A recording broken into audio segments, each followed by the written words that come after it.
What is up, Waffle Gang? I do hope you are well. My name is Mark, and today we're covering some more r/am I the butthole. If you'd like to skip the initial waffle, timestamps are in the description and along the timeline below. But if you do have a moment, please consider hitting that like, that subscribe, and maybe that notification bell too. Now, just a huge thank you for taking the times out of your day for being here, for getting involved with the channel. It really does mean the world to me, and I really want you to know that because I can't tell you how much it does mean to me. And, you know, with that being said, let's just get on with today's stories. Much love, guys. Now, our first story comes from Business Cautious 5392. Am I the arsehole for requiring my sister to sign a legally binding contract before I loan her money? Throwaway account. I, 42 female, have a successful career and inherited a decent amount of money from my late husband. I'm nowhere close to being a millionaire, but it's enough so that, as long as I'm smart with the money, to only work because I want to by the time I hit 45. That's including any college expenses my two children may have in the future, so as long as they go to a state college. Family knows that I have money, and while I don't mind giving a couple of $100 here and there because I know I most likely won't get it back, I draw the line at anything over $400. They know this, but that still doesn't stop them from trying, and I've always stayed firm on this. Well, once the pandemic started, my brother-in-law, 35 male, lost his job, and my sister's 37 female job had been reduced her hours until further notice. 2 weeks ago, I got a call from my mother asking if I could come over. I had no problem with this and swung by the next day and found my sister already there, and I could tell she had been crying. Based on the title, you all know where this is going. So with me, her and both our parents there, my sister informed me that even though her job was expected to go back to regular working hours in early 2021, there was a rumour that they would also be downsizing. She wasn't sure if her job would be secure, and brother-in-law still hasn't found any luck in getting a new job yet. I knew what they wanted and tried to play dumb at first and offered to help find brother-in-law and my sister jobs. My sister said that was very generous of me and she would take that offer, but in the meantime, what they really needed was a loan. My sister asked for at least $40,000 to help with off paying their credit card, manage the mortgage, make payments towards their student loans again, and still have some money left over in case the worst happened. I was quick to tell them they were asking a lot from me, that while I did have some money, I didn't have $40,000 laying around to give out on a whim. I told them I'd have to check my finances and think about it. After 2 days, I started getting inquiring texts from my parents and sister and told them that I was busy this week and I'd let them know over the weekend. I checked the numbers and it was cutting it a little close, but it was doable. However, I still didn't like the idea of just giving the money away without reassurances that I'd get it back. I drew up a rough draft of a contract and emailed it to my sister, stating that I was willing to give her money after she signed the final draft and that the money would have to be given in 3 separate installments. My family was furious and said that as the older sister, it was my duty to look out for my sister in her time of need, and to make her sign a contract was offensive. I countered with that my sister has never paid me back whenever I loaned her money. Since the day I married my husband, I think it was more than fair. Everyone is still angry with me and I just wanted a more neutral perspective. Am I the arsehole? Edit, wow, stepped away for a couple and I wanted to say thanks for the support. Also, I keep seeing a few of the same questions pop up, so I'm going to clarify and mention a couple of things. 1. My sister and her husband can't get a loan from the bank, or at least not much, because their credit isn't the best right now. 2. To my sister and brother-in-law's credit, they have some savings and are burning through it since my brother-in-law is currently out of work. My sister doesn't work enough hours right now. Also, they have kids. 3. After I got married, my sister started making little jokes that compared to what my husband makes was a few couple of dollars to family every now and then. Over years, I gave my sister at least $2,500 that she never paid back, and I just stopped counting after a while because it would get me upset. I just made a habit of stop giving her money, although I'd still pay whenever we went out to restaurants, the movies or the spa. Edit 2, okay, I had to step away again for personal stuff, and when I checked, I saw even more responses, all talking how I could collect money if my sister either refused or couldn't pay me back. I left that part out because I wanted to focus just on the idea of the contract itself, rather than the technicality part. As previously stated, I emailed my sister a rough draft of the contract and was planning on having it notarized so that it was official, but as collateral I would be ownership of her and my brother-in-law's cars if they couldn't pay. Hope that clears a few things up. Now let's start off by saying we got an update to this post, by the way, a full post update, but we will cover the comments and stuff first. But I want to say 40k is no small amount of money. Let's face it, that's some people's yearly salary we're talking right there. That's an insane amount to just expect someone to hand over. And it sounds like your sister has got so used to you having the money that she's just like, it's just nothing to her now. Like, oh yeah, 40k. I just need 40k for a couple of days. I'll pay you back. And let's face it, you're very unlikely to get that money back. You know, if they're already running up credit card bills and things like that, I can't really see you getting it back, in my opinion. But says, not the arsehole, but don't do it. Don't lend money you can't afford to lose. Even with a legally binding contract, if your sister doesn't have any money, who are you going to sue to get it back from? It doesn't sound like you're comfortable losing this amount of money, which realistically, you probably will. V2 Den says, not the arsehole, even with a signed contract you may never see that money again. In fact, I very much doubt you will.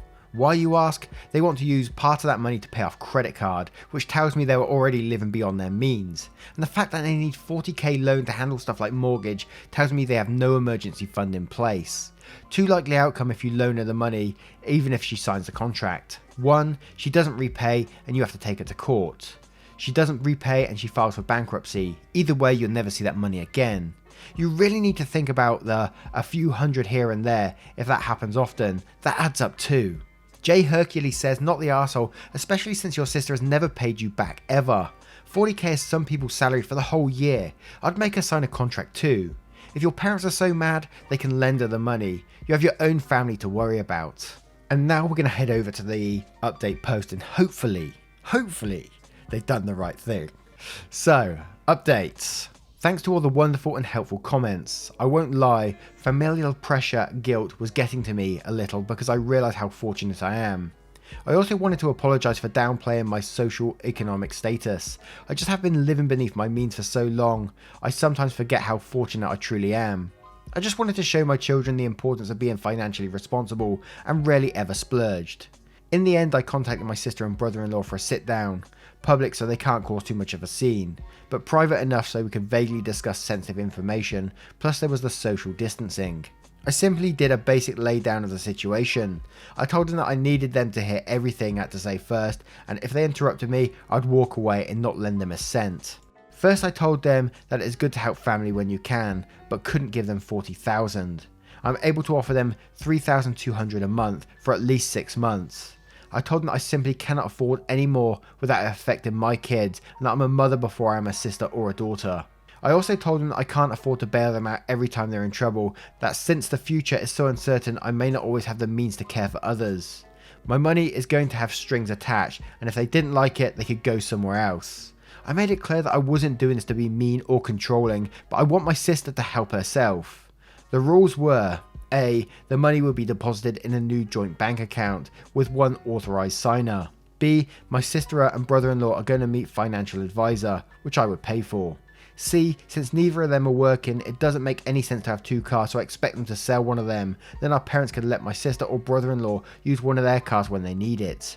D, before they can get the first payment, they will be having their first meeting with a financial advisor, and I will be in the meeting just so I know they went. I made it very clear that this is the best I could give them. They looked upset and I told them that beggars can't be choosers. /choosing beggars. They said they'd think about it. I knew that my sister was going to cry to our parents, so I called them as soon as I got in the car and told them everything.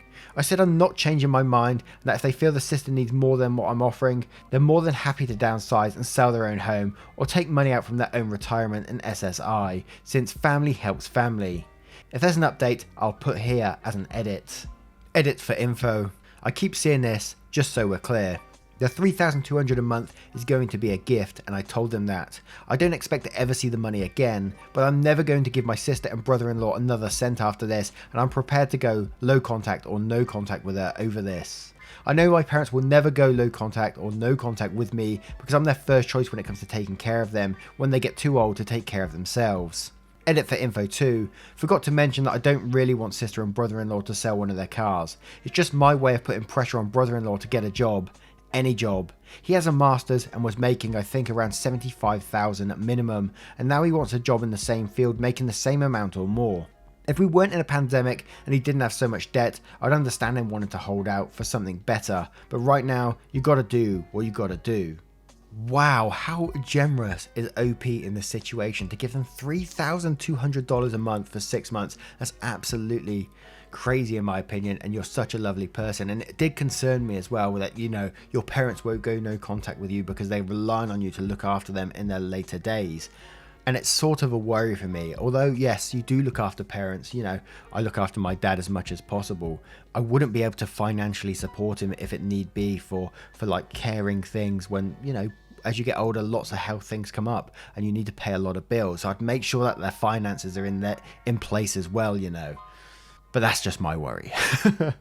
But what do you guys think of this story, and how would you deal with it? Would you help out the sister-in-law with any amount of money? Would you have a contract? How would you deal with it? Let us know in the comments below. And our next story is from Bipolar Burb. Would I be the asshole if I told my dad and his fiance to sort out their priorities? Hello, on mobile, so if formatting looks weird, I apologise.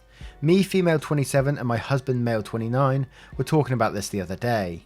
We're not the most well off, especially with 2 kids of our own. We have bills sorted, groceries and whatever is needed. We sometimes have some spare money which we put away for extra bits, milk, bread, etc. My dad and his fiance have a 3-year-old. There is an age difference between them. There's been a few cases where we got them groceries in when they've been short. My dad cannot physically work as he has crippling osteoarthritis. His fiance is lazy with no job experience and a bad history of stealing from voluntary work. Problem is that after they buy their shopping and sort out bills, they don't keep money aside in case they need anything extra. They have been known to buy weed or random things. Money has been more tight since dad's card needs fixing, but they still buy weed. My wedding is just gone and I had to pay for their little one's outfit as they didn't prepare with the time they had in advance. Dad's fiance forced her daughter to be a flower girl with my daughter. They babysit my daughter on Thursday for a few hours while we need to do housework. She's a pocket rocket, and my husband went and collected her and saw that their little one didn't have any art stuff and was drawing with a black biro pen and old envelopes. So we've gone and bought a load of art things for her Christmas as it broke our hearts. I've got a message today asking for money as they need electricity. I'm still owed £40 and have been known to let them off with their debts to me. I wouldn't be able to tell you how much. Would I be the arsehole if I sat down and said they really need to figure out their priorities? I feel like the arsehole for interfering with their money and thinking of not helping them, because this is beyond a joke now. His fiance can go with weed, they need to sit and figure out their finances. You know, I can tell this is a UK story, and one of the first things that comes to mind, and you know, people forget a lot about this in the UK, but the benefit system in the UK is an absolute shambles at the minute. It's absolutely disgusting. But at the same time in this story, you know, their poor child is much more important than weed. You know, there is a lot of priorities involved here and they need to sort themselves out. And yes, we could totally bash on this couple who's struggling financially right now and yes, say, yeah, they're buying weed so they can afford all these so they can definitely afford to pay you back and all this kind of thing. But at the same time, we need to realize that people get themselves into these ruts once they go down this financial spiral. People get themselves into these ruts. And I've seen it time and time again.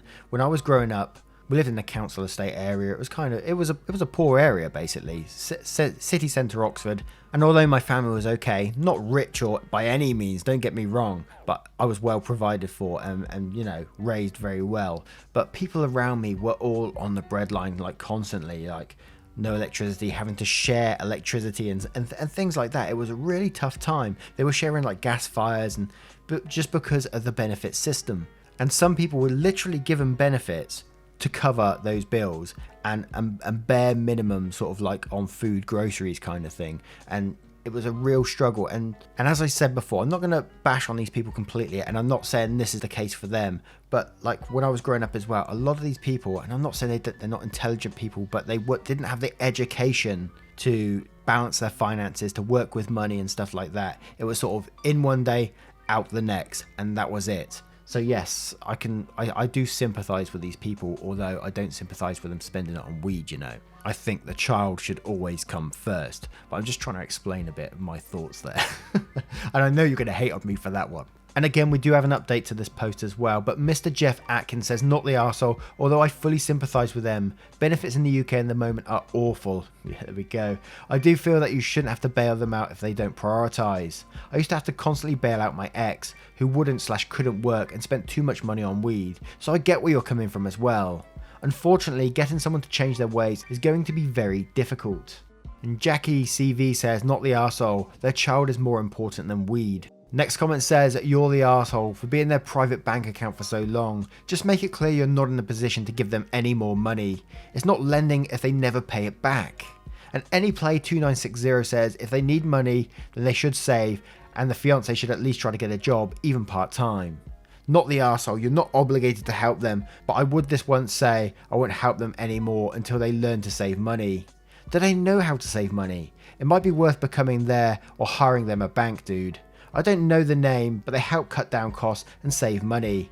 Edit, didn't take into account age and things. Maybe she should just do odd jobs like walking dogs, but I doubt that would help them in the money situation much. Still not the arsehole. And here's the update post. So this is a smallish update. Hopefully I have another in the upcoming weeks. I was talking to my older sister about the situation. Turns out things are a lot more worse than I thought. Turns out, according to my sister, 28 Annie, and her husband, my daughter was being blamed by my dad's missus for everything that was going wrong at my wedding. My daughter and baby sister was running riot and being toddlers. Nothing out of the ordinary.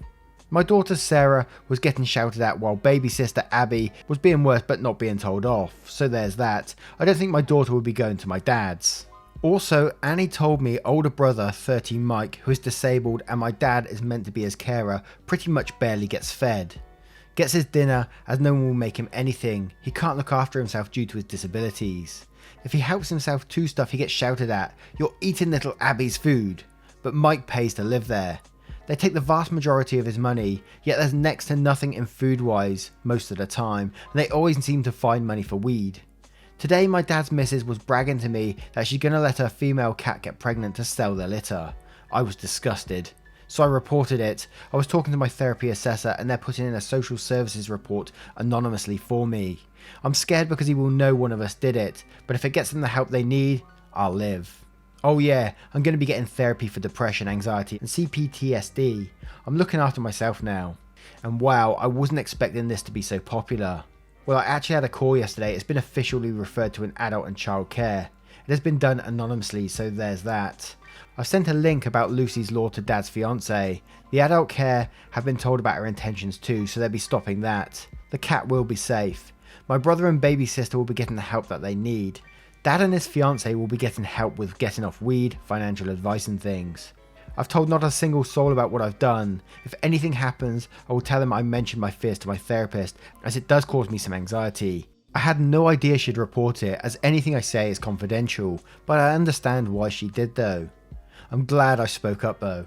Damn, that turned into a messed up to an even more messed up situation, and I wasn't expecting that, the disabled brother not being treated correctly, and I got to say, I'm so glad it's been reported in the end. That was the right thing to do. They obviously need this assistance because it's all going horribly wrong, and it almost sounds like they need to get like the adult protective services in for the brother too, just to protect him, because he sounds like he's getting a messed up life at the moment as well. And although if this does get out eventually, and you know, even if you was to lose contact with these people, at least they're getting some sort of assistance now to hopefully get them on the right track, because that is crazy. But what do you guys think of this situation? Let us know in the comments below.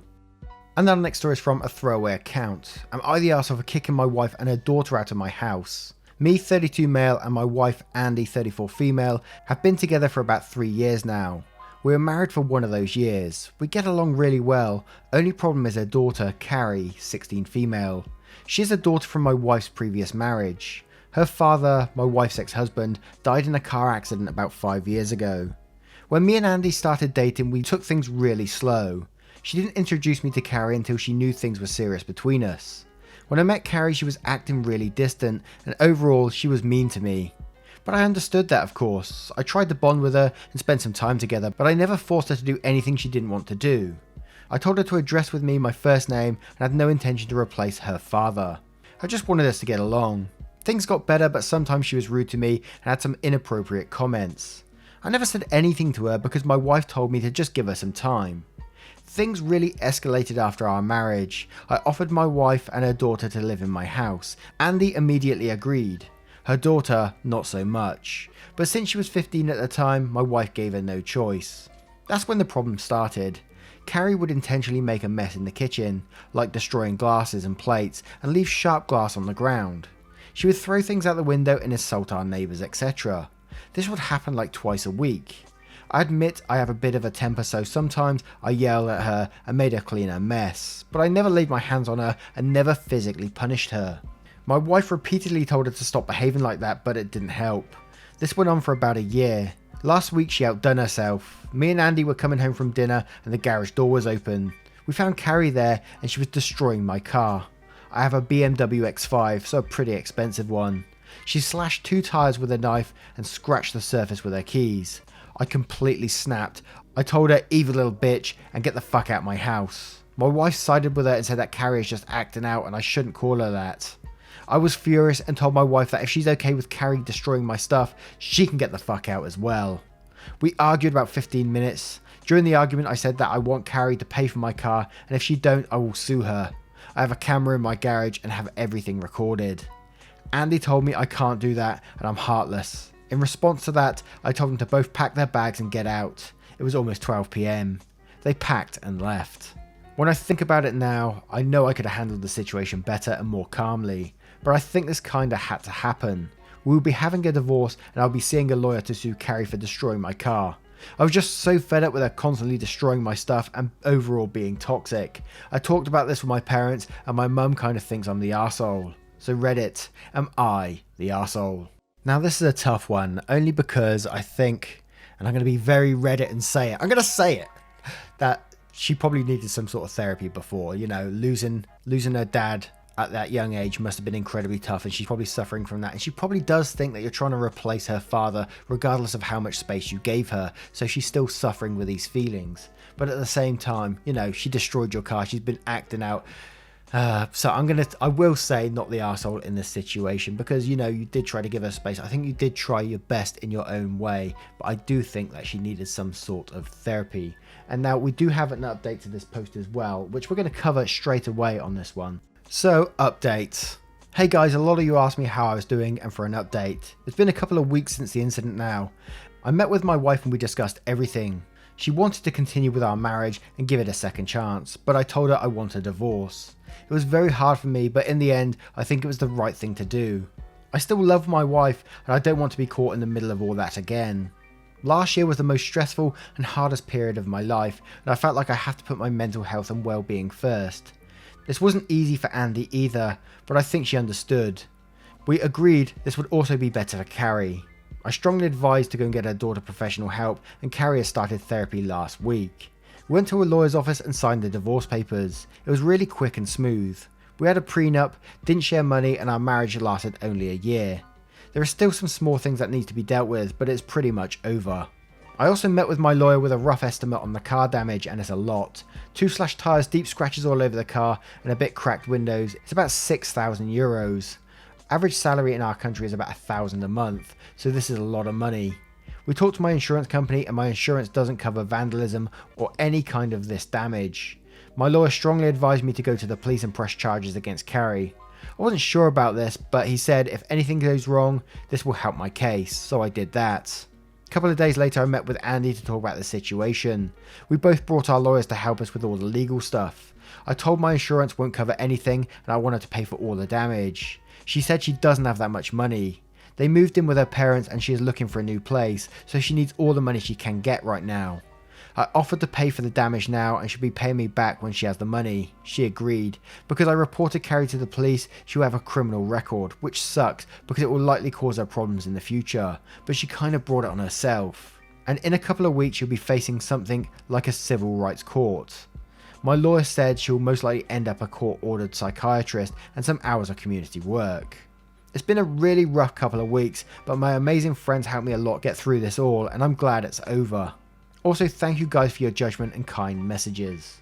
And I know it's a really tough situation, but I think what you said near the beginning of this update was right. You do need to look after your mental health and well-being. There's no point in dragging yourself down this rabbit hole too, because it's a dangerous spiral to go down. I think you did try your best in this relationship as best as you could, and Carrie's getting this therapy she needs now, so in some ways it is quite a good outcome. It's a shame about the whole money thing and the damaged car, but you know, this is life and Carrie will need to learn that now. But now I turn it to you guys. What do you guys think of this situation? let me know in the comments below. Now, once again, guys, thank you for joining us today with all these stories with updates. If you do like an update, let me know in the comments below. And don't forget, we got our Christmas competition going on over in Discord. Come get involved, prizes there, all that good stuff. And I will see you in the next one. Take care, guys. Much love. Goodbye.